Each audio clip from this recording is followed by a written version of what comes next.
Assalamualaikum warahmatullahi wabarakatuh. Alhamdulillah palawargi tepang dangu deui sareng Mang Iday biasa dina acara mangdongengkeun. Urang mulangkeun katineng ku mangrupi dongeng Sunda anu kapungkur. Kumaha palawargi daramang? Alhamdulillah hatunya upami daramang mah mudah-mudahan saterasna sing dipasihan kesehatan.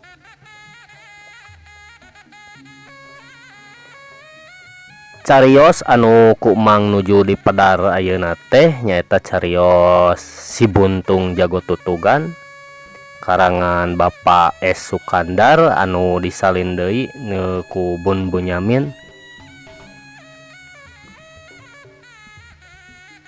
Palawargi sadayana supados teu nyangkolong teuing kana waktos atuh sumangga urang kawitan wae kumaha saterasna lalampahan Si Buntung Jago Tutugan teh. Mangga geura mararanco ngadarepong prung kaparayun sadayana.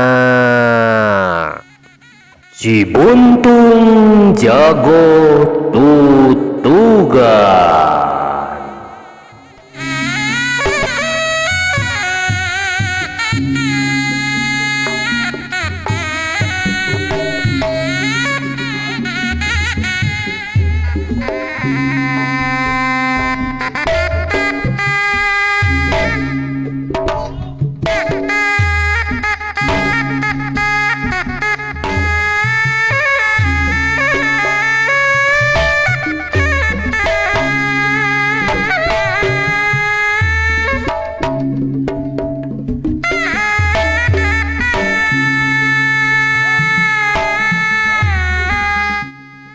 Sakada palawargi nya aturan heula ka palawargi sadayana sareng khususna ka mamah nu aya di Soreang di daerah Buni Buana Cantilan kum sadayana keluargi di Buni Buana teras ka Mang Iyeng oge anu di Sulaiman di Margahayu. Tehilap ka orang Cibuntu ka Mang Ade Daryat nu aya di Cibuntu kum sadayana ka wargi-wargi nu aya di Cibuntu sareng tehilap oge ka bos tahu anu di Purwakarta nyaeta ka Mang Beng. Haturan Mang Beng wilujeng mancau Mang Beng ya. Ampun tentacan kadinya ya duh. Oge ka Kang Dede Ruswandi kirang terang Mang teh di mana-mana nama. Aturan Kang De. Mangatuh urang kawitan kumaha saterasna ieu lalampahan Si Buntung teh. Prung Hanca anu katuna teh dugi ka tunyangka geuningan si euis teh kitu lalakonna nya. Cek Pak Haji Sobana. Sumohon bapana, ibu oge da teu apal sabab salami ieu tara ketempo babarengan. Si Andina we tamah anu teu nalipak maneh. Lamun datang ka dieu teh meureun ngadon ngolo-ngolo si euis we. Jangdana namalang deui. Baku maneh madana. Ari geus kitu teh. Duh ade yeuh. Mahina sasama teh. Sabab kabeh oge sarua pada makhluk pangeran deui dana. Anu ngabedakeun mah ukur dina kaayaan beunghar jeung malarat teh ceuk tetengjoan urang salaku jalma. Zaman uluhur kuta gede dunya cek wiwilanganana eta mah ukur pandangan manusia yeuh. Cek Pak Haji bari saterusna mah malik-maliknya celeh jangdana anu tetap nempas-nempas wae. Tapi saterusna mah jangdana ukur bisa tungkul siga nu heueuh padahal dina hatena mah jebi weh ngadenge Pak Haji geng ngebrehkeun pamujina ka Andi teh, manehna mah tetep teu bisa narima. Mohon upami ninggal kalebah di nyamah apana laras apana teh, tapi asa piraku deui da ari urang kudu menantuan kajang Andi. Kapan geus sidik si Euis teh tos dicangcang ku Jang Husen? Bu Haji mairan deui. Saha tuh anu boga pikiran kadinya? Ai mana piraku we abah bet bade luncat mulang udar tina tali gadang. Dik dikamanakeun atuh ieu beungeut teh dikamanakeun? Namun eta abahna si Euis sakitu mika beratna geuning ka Jang Andi teh. Keun bae sugan piraku si Euis teh rek wangkelang ari geus ngarangkep jeung Jang Husen mah moal naon-naon sugan. Mohon eta oge ngan anu janten hariwang teh hari ketempo-tempo teuing mah ku Jang Andi na sok sieun jadi aya mamalana ibu mah. Moal meureun dongke oge si Euis teh pasti dibawa ka leles meureunan. Ieu mah upamana cek ibu oge upamana lamun masih caket-caket mah tetep we mata kariwang. Babakuna mah Jang Andina ibu mah sok sieun we manehna teh jadi unggah adat ku ngarasa panas hatena. Iya, tapi kudu kumaha atunya? Tapi keun we ke bapak Jang Andina ku bapa rek ditalek. Ya lamun bisa mah ulah nepi ka ngaganggu we. Atuh lamun bisa mah Andi teh urang sina jauh we ti lemur kumaha. Lamun hayang usahanya urang modalan we ku urang. Cek Pak Haji mutuskeun. Tah kitu sae atuh. Iraha Andi bade dipiwarang ka dieu? Doha deh yo, keun we bapa anu rek ngahaja nepungan. Lantaran kapan urang anu aya pangabutuhna oge. Lamun nu di tengah imah mah keur anteng baradami, tapi ari Nyi Euis mah cicing we dipangkeng bari sumegruk. Sanajan hatena mah geus rada longsong, sanggeusna ngebrehkeun naon anu salila ieu disamunikeun. Teretet dina hatena aya saeutik harepan sok sanajan ekta oge masih samar. Sanajan kitu ari harepanna kana Bolai jeung Husen teh asa kacida jauhna lantaran panglamar geus ditarima ngan anu acan teh nangtukeun iraha tanggal walimahanana. Itu ieu geus boga katangtuan pikeun milih-milih niti wanci nu mustari nu dianggap hade pikeun ngalaksanakeun bale nyungcung. Nyi Euis ukur bisa jumerit sasambat ka Andi anu teu woleh aya dina pikiran sarta anu gambarannana. Maksud sarta anu gambaran dirina pageuh ngancik dina figura hatena. Tapi kangaranan awewe anu cek paribasa heurin lengkah Nyi Euis ukur bisa sumegruk ceurik balilihan.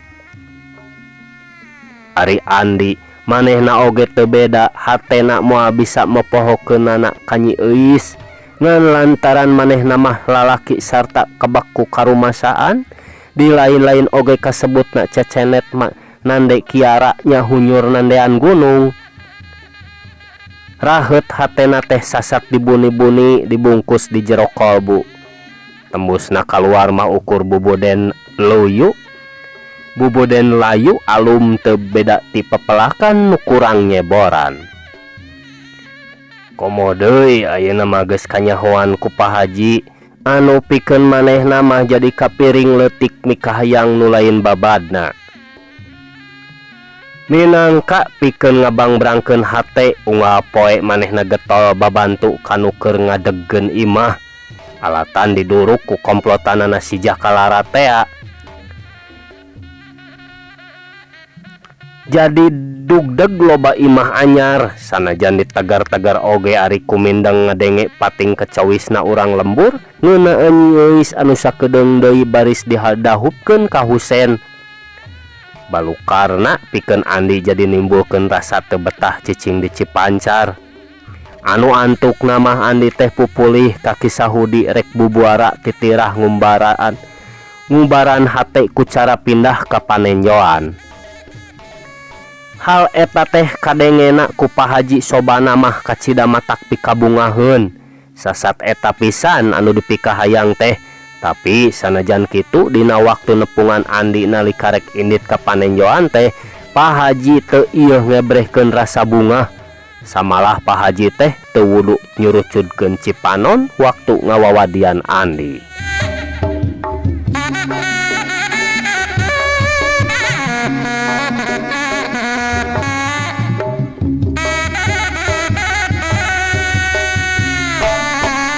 Iraha rek miang ka Panenjoan teh Andi. Pepeujuh we Pak Haji mahnya. Hidup sing bisa mihapekeun diri sarta omat ulah rek mopohokeun ka Cipancar mah. Pak Haji bari neuteup anteb ka Andi anu keur ngeluh. Nyeredet oge ningali buboden Andi harita, Pak Haji geus bisa neuleuman naon anu aya dina jero hate Andi lantaran manehna rek incah ti Cipancar teh kusabab aya nu diragangan.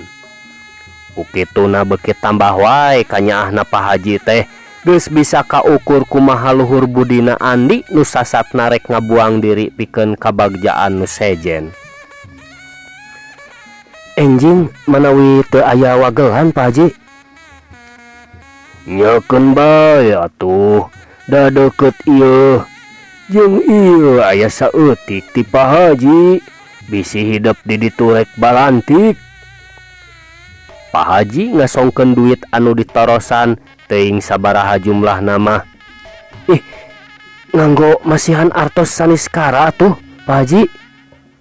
Ih, keur pimodaleun we. Bisi hidup di ditu rek muka usaha. Cenah hidup teh pintar nyieun tahu atawa nyieun gurilam. Cek Mang Amir mah.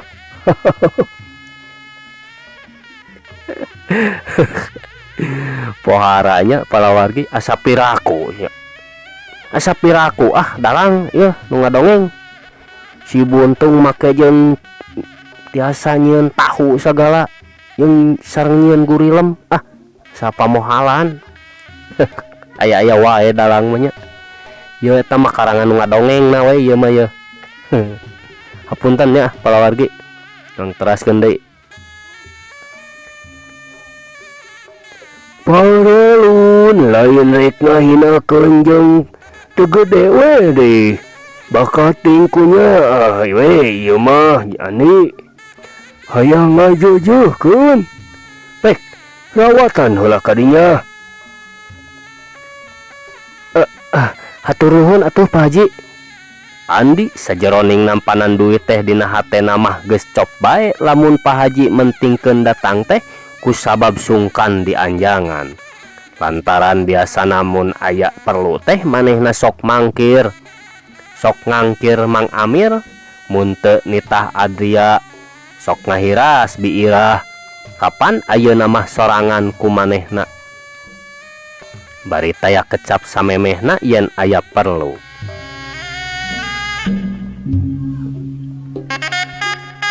Peutingna bebeja heula ka Mang Amir atuh puguh we pikeun Mang Amir.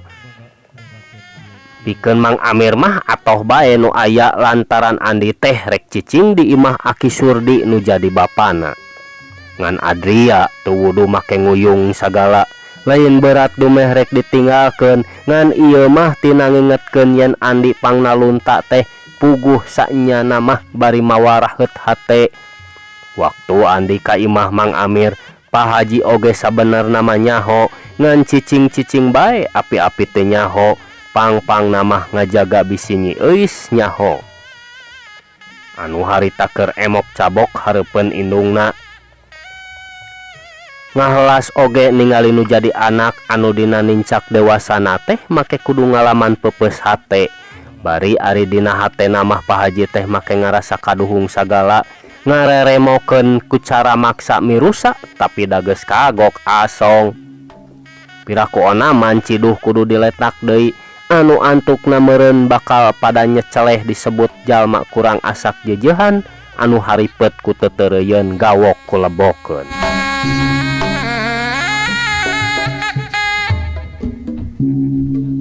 Palawargi sadayana, inditna Andi ti Cipancar teh sasatna mah susulumputan kadua Ki Jantra sarta siruyuk heulangna anu satia.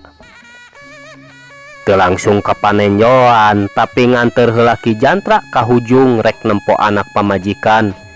Datang teh isuk keneh nakar malah tacan harudang. Teu ieu wani kaketrok sabab ku Andi dicaram bisi ngagareuwahkeun. Bijah lain deui kagetna mireungeuh anu ngadon carindak kul di hareupeun imah teh. Tapi teu loba ngomong sabab salakina mah geus biasa lamun sakali datang teh sok ngajejempe. Holoyong deui we asup terus ngahudangkeun Nyi Tarsiah. Abah sumping, Mak. Nya, malah jengjang Andi. Hah? Aya Kang Andi. Nyi Tarsiah gentak ngorejat terus ngucek-ngucek panon. Nya, jeung ka ditu angguran mah pangnaheurkeun cai. Mama rek gegero heula. Sanggeus ngagelungkeun buukna anu panjang bari acak-acakan, Nyi Tarsiah kakara bijil ti pangkengna. Enjing keneh geuning Abah. Pokna bari panon ngareretan kaduaan. Poe keneh ti dituna. Geurana heur cai ka ditu. Ceuk Ki Jantra bari melong Nyi Tarsiah. Geus temong meleuneu ayeuna mah. Damang Itar. Cek Andi bari ngareret kana beuteung Nyi Tarsiah. Sae Kang Andi, kumaha sawangsulna? Alhamdulillah dina danget ieu mah. Di kantun heula atuh nya, Itar bade naheur cai heula. Sareng we atuh. Kang Andi oge tiris ieu teh hoyong si Deang. Andi cengkat terus ka dapur nuturkeun Nyi Tarsiah. Sadatangna gur wae Andi mah nirun seuneu saterusna mah ngajejentul hareupeun hawu teu ingkah deui. Nyi Tarsiah mah atuh terus we ngaleos rek ka cai. Teu lila geus muncengis deui bari dihaharudum ku samping. Bus ka pangkeng nyisiran buukna anu jemet.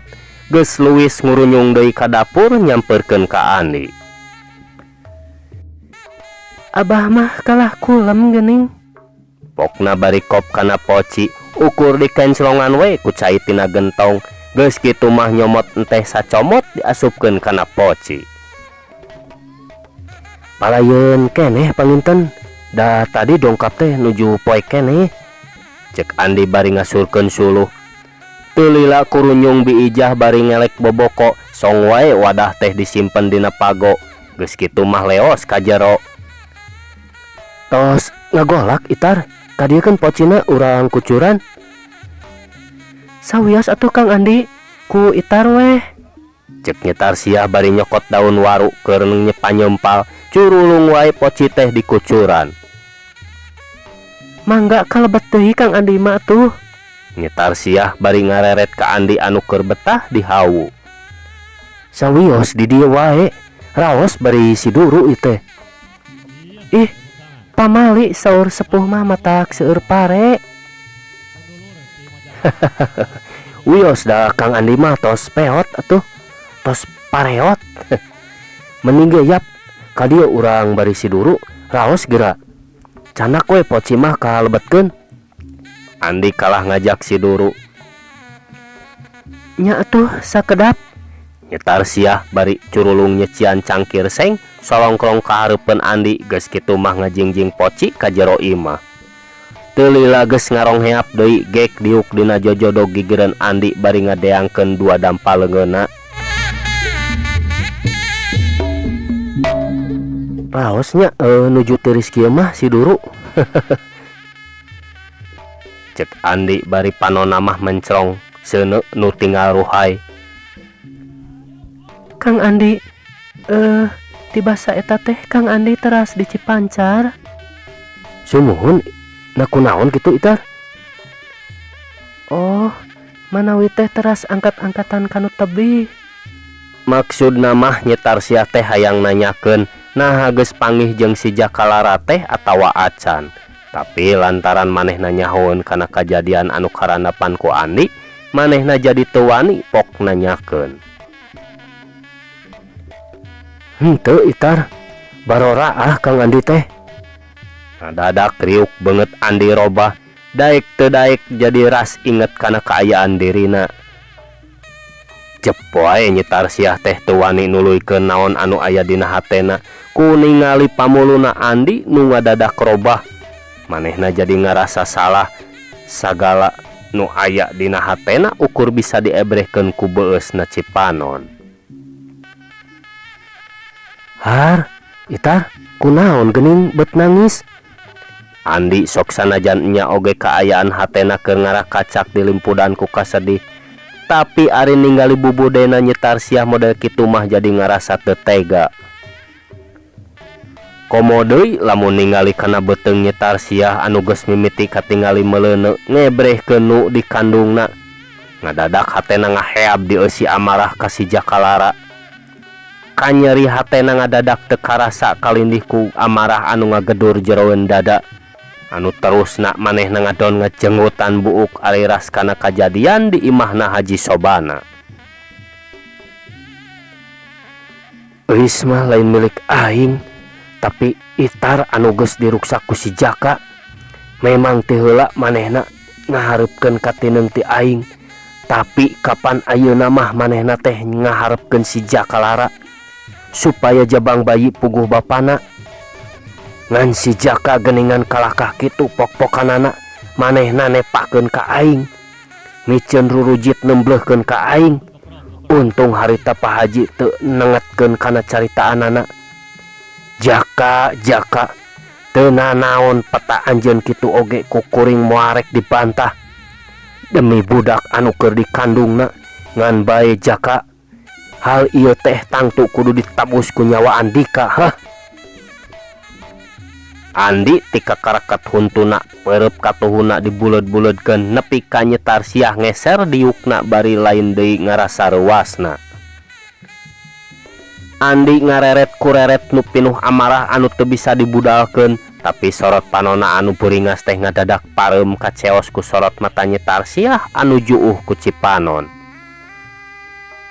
Itar, sayak tos namah si Jaka teh kantos kapendak ku Kang Andi. Kapendak Kang Andi? Di mana? Teras kumaha cariosanana teh? Nyetar siah ku kitu nama hayang geura nyaho bule hideungna. Di Cipancar waktos manehna bade ngalakukeun kajahatan di bumina Pak Haji Sobana. Cek Andi bari satuluyna mah darak-dak wae nyaritakeun naon-naon anu geus kajadian. Hanjakalna manehna teh kabur Itar.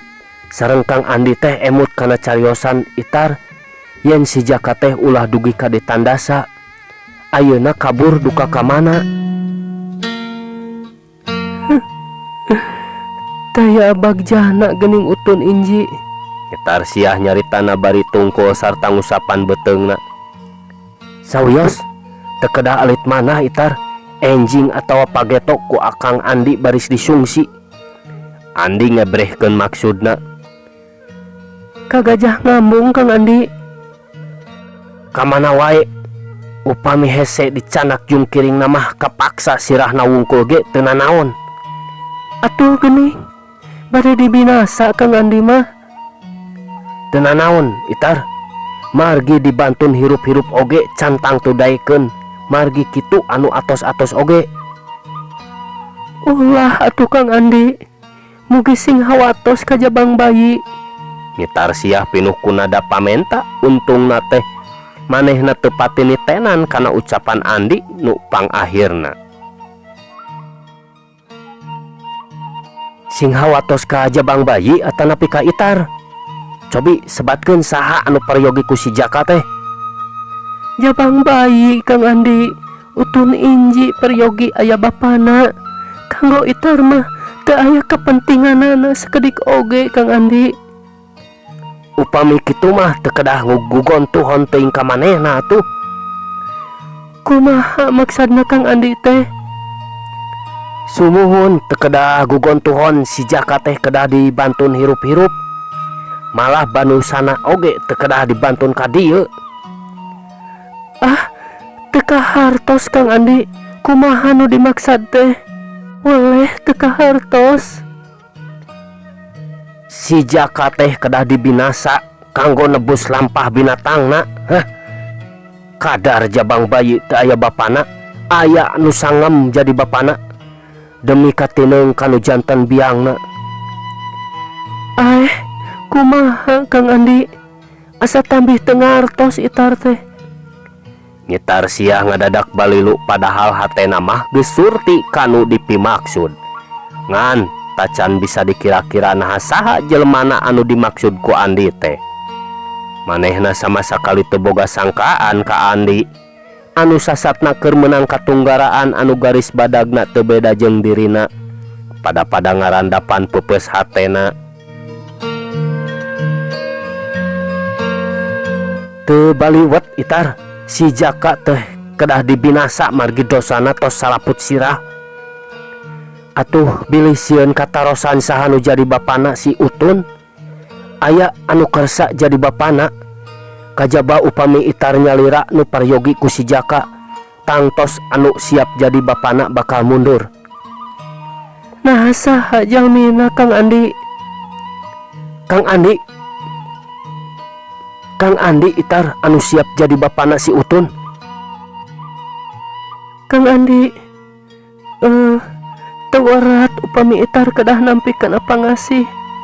Sasat itar teh tos hina, tos janten runtah. Kang Andi mah masih suci. Sanes itar mah sanes runtah, tapi kembang anu dipetik secara paksa ku si Jaka. Tapi tetep itar mah tos janten kalakai, tos teu aya sarina, tos teu aya maduna, nu jelas mah tos garing sapertos kalakai. Tawarat isin temenan upami itar nampi kana katresna hate Kang Andi. Margi ieu teh ngandung hartos oge yen Kang Andi teh ngorbankeun manah ku anjeun. Henteu itar, tetep kanggo Kang Andi mah mangrupa kembang anu kedah didama-dama. Lahiriahna memang tos layu, namun selangsengna maduning rasa. Bau itar geura tampi. Andi geus buleud tekadna daripada nungguan anu can karuhan, sanajan can puguh hal ieu teh pikeun manehna mah ngajadi ubar. Tapi pikeun nyetar sia mah ieu teh ubar anu kacida mujarabna. Upama mun diingetkeun kumaha rasa katineungna nyetar sia ka manehna, pangorbanan Andi teh teu mubazir.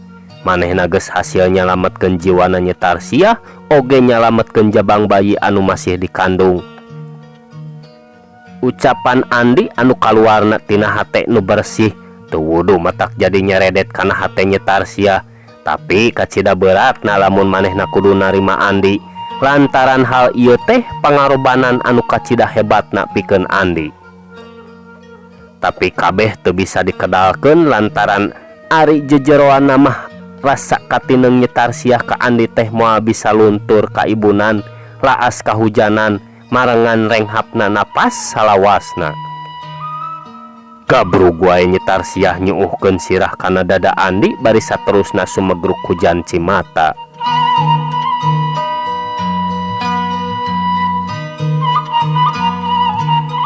Ki Jantra anu geus lila ngintip bari ngadedengekeun mireungeuh adegan nu ngawangun catur anu kadengena matak ngarakacak kana hate. Sajongjongan mah maranehna ukur ngajarentul bari ngambang cimata sarta ngamuga-muga nyetar sia bisa ngajodo jeung Andi anu salian luhur wawasena sarta ngabogaan budi pakarti anu hade, ciciren lalaki langit lalanang jagat luar jerona.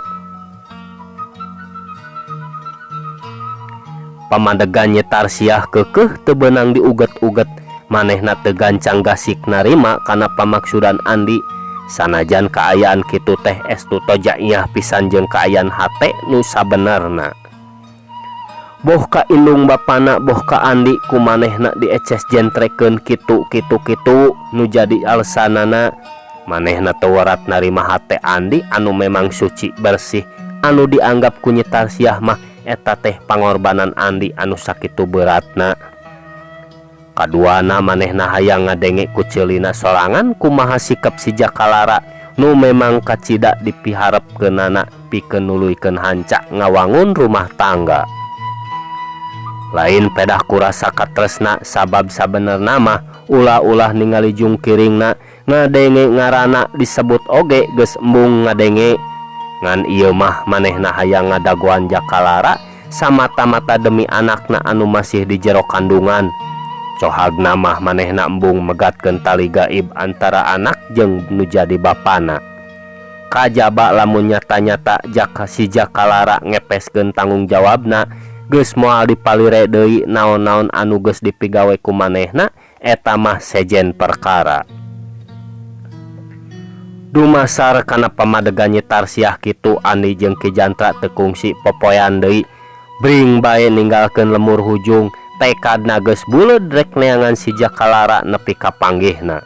Moal balik lamun tacan ka jingjing, moal mulang lamun tacan ka bawa.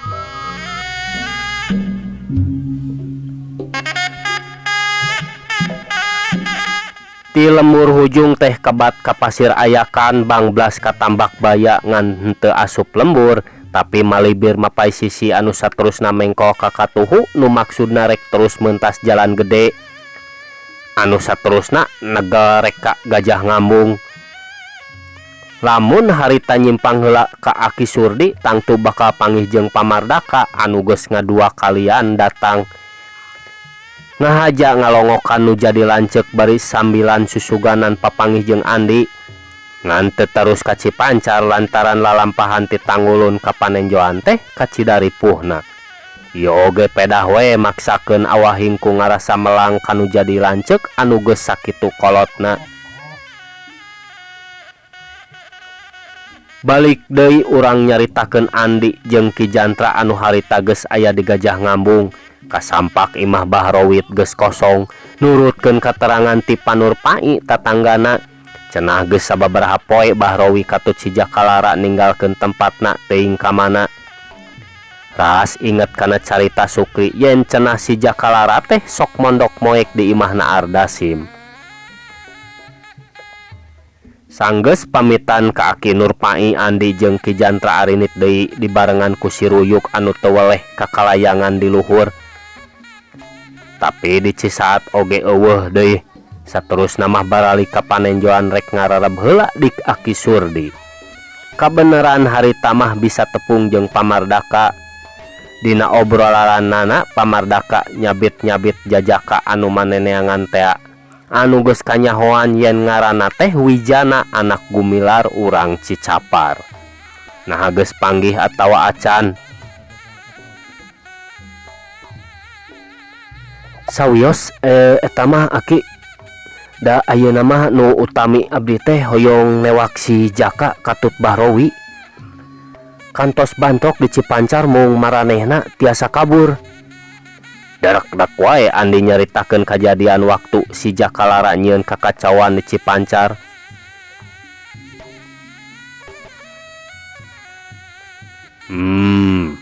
Malikan deui nu baheula meureun nya.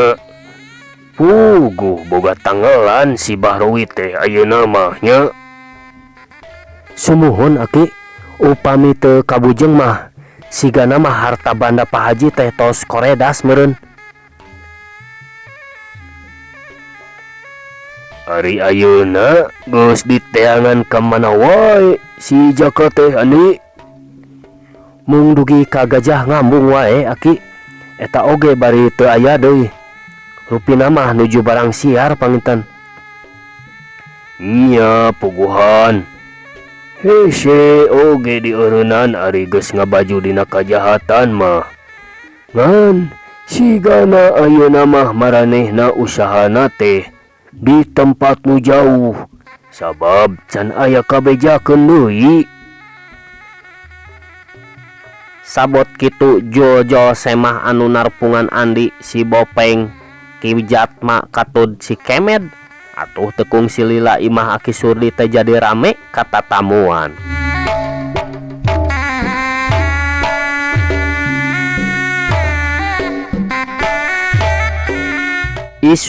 Isuk-isuk keneh Andi jeung Ki Jantra geus arinit.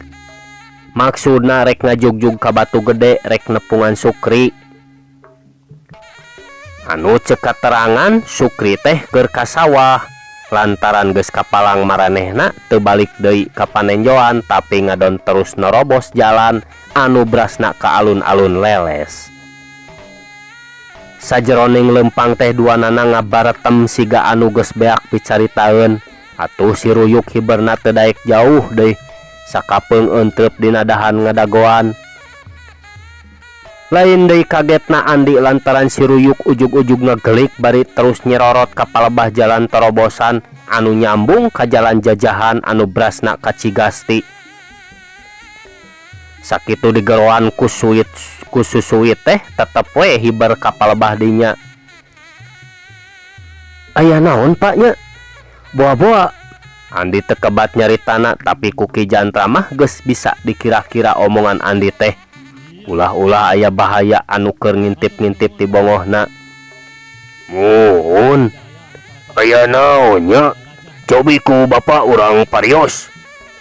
Cek Ki Jantra bari kajleng wae muru ka pengkolan jalan torobosan terus nguliwed kana sela-sela tetangkalan. Sakedeung oge geus teu katempo. Sedengkeun Andi mah terus we lempang bari panona cingceung bisi aya nu ngabongohan. Hatena mah geus teg wae nyangka ka si Jakalara jeung Bahrowi. Sabab si Ruyuk mah tara pernah kapalingan, lamun kitu petana teh pasti aya naon-naon hareupeunana. Ki Jantra anu lempang ti heula terus ngagedig tempo-tempo tanggah ningali si Ruyuk. Sabot kitu di behareup kadenge aya sora anu kuprak gepruk teu beda lamun si Ruyuk keur narajang. Ku kituna gentak Ki Jantra ngapelesat muru ka arah datangna sora. Ari breh teh bener wae si Ruyuk keur narajang dua jajaka. Suat siatna estu kacida cepetna.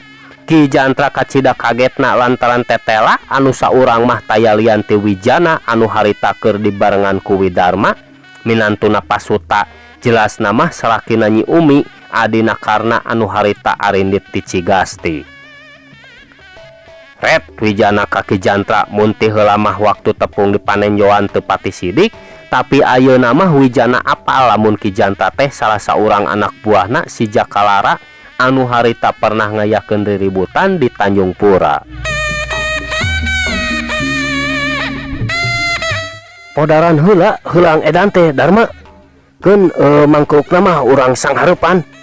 Bari ngolebat ka hareupeun Ki Jantra. Iya bajingan anu pernah ngaributkeun di Tanjung Pura teh. Cingan mana batur si laing? Mana? Cek Wijana bari langsung nyabatkeun ruyung kawung narek dipake ngahanca beheung. Ulah-ulah Andika oge anu ngajorag kana kapai teh nya. Cek Wijana bari ngarobah arah gerakan ruyung kawungna lantaran panarajang nu tadi poos dumeh Ki Jantra rikat ngagilak nyingka. Si Jakalara baraya nu boga dosa mah lain kaula. Cek Ki Jantra bari gentak malik nyerong. Hiu bedogna anu memang geus dilugas disabetkeun pikeun mapag ruyung kawung. Tang sorana ngapelentrang bubuhan ruyung nuhun. Ruyung nahun atuh teu asna oge teu beda ti beusi. Si Jakalara hahaha teu jauh tina panyangka.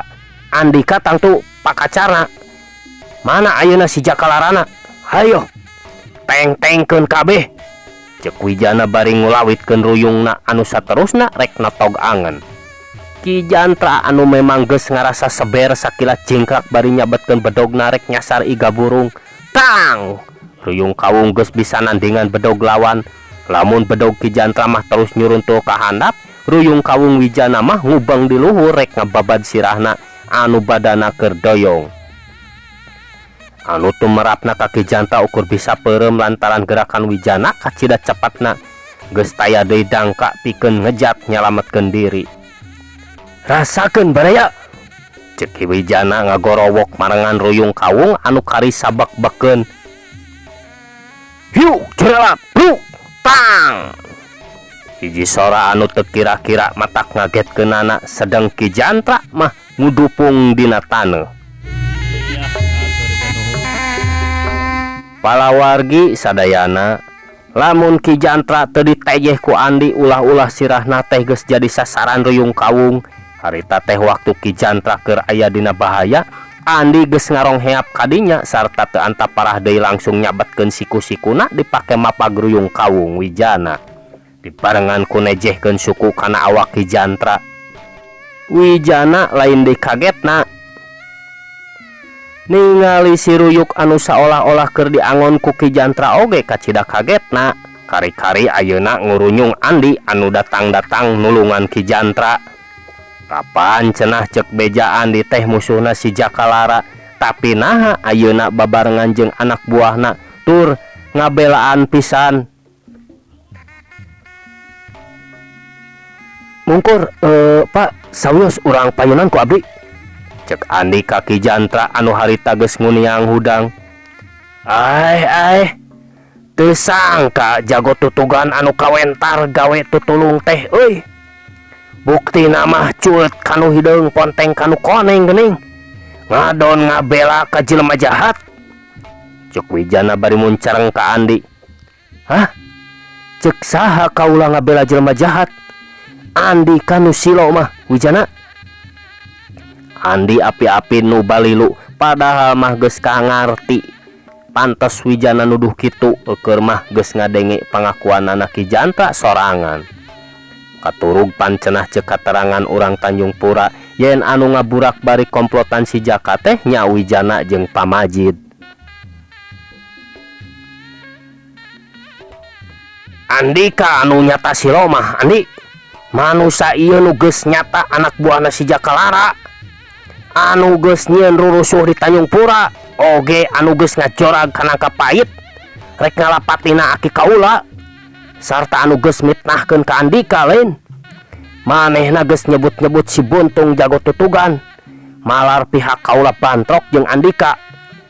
Coba ayeuna tanya ku Andika, nah caritaan kaula teh ngan akon-akon. Sok tanya. Cek Wijana bari ngakiler ka Ki Jantra nu geus ngoloyong ka sisi. Ari si ruyuk sanggeus ningali Andi datang mah teu deui ngayakeun panarajang, geleber bae kana dahan lantaran ku manehna can katempo Andi ngayakeun naon-naon. Atuh Widarma manehna nangtung gigireun Wijana bari sakapeung panonna ngareret ka si ruyuk anu tetap sorot matana ngandung amarah. Memang aya bener na caritaan Andika teh Wijana, tapi eta kejadian waktu ka tukang. Ngan ayeuna lain deui, Ki Jantra geus teu bisa disebut deui jalma jahat. Ku kituna kaula moamikeun lamun Andika rek aya karep nu teu hade ka anjeunna. Omongan Andi ngebrehkeun pamadegan anu teu bisa diganggu gugat deui. Oh, lamun kitu mah atuh Andika teh sarua jeung ngabela si Jakalara.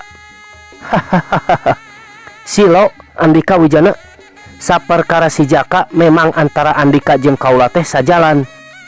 Komo Andika ayeuna geus ngabejakeun yen si Jaka teh geus mitnahkeun ka kaula, jelas Wijana. Tapi naha Andika bebela ka ieu jalma? Eta mah urusan kaula, Andika teu perlu nyaho. Ayeuna mah leuwih hade urang lumaku sewang-sewangan. Tepung deui mangke di mana tepung deui jeung si Jakalara. Palawargi sadayana Andi memang taya niat patelak deui jeung Wijana. Lantaran geus kanyahoan yen ieu Jajaka teh teu pantes dianggap musuh, kadar ti heula pernah patelak eta mah akibat tina salah sangka. Hade ari kitu mah ngan kadiekeun heula eta jalma lantaran kaula butuh ku manehna. Wijana memang butuh ku Ki Jantra pikeun ngorek kateranganana naon sababna si Jakalara bet aya niat ngalapati Pa Asmita. Aya ku keukeuh lamun ku kaula teu dibikeun. Hade ku kaula rek dipaksa. Heug, Heg Wijana, tapi bejadkeun heula dada kaula. Andi antukna manggeberehkeun panangtangna. Bener Andi. Wijana minta keyakinan. Teu pindo gawe Wijana. Urang ngitung sabuk milang tatu ampar 3. Ade atuh. Ari kitu mah kahayang Andika tarima Andi. Iya. Wijana ngagentak luncat ngahareupeun Andi bari nyambarkeun ruyung kawungna. Ulah pipiluan ruyuk. Nusa urang deui hancengan maneh. Andi ngalegot kagigir bari nyarita kasih ruyuk lantaran kabireungeuh gerak-gerikna geus kajudi siga nu rek ngabantu ka manehna.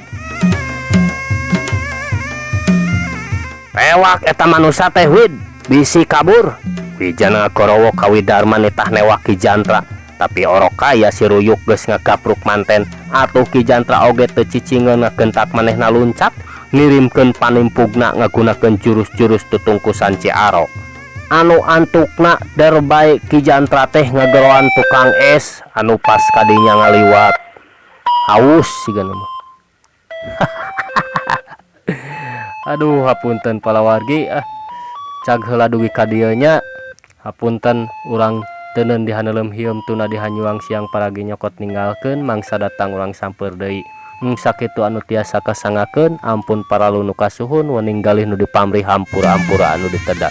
Wassalamualaikum warahmatullahi wabarakatuh. Cag permios.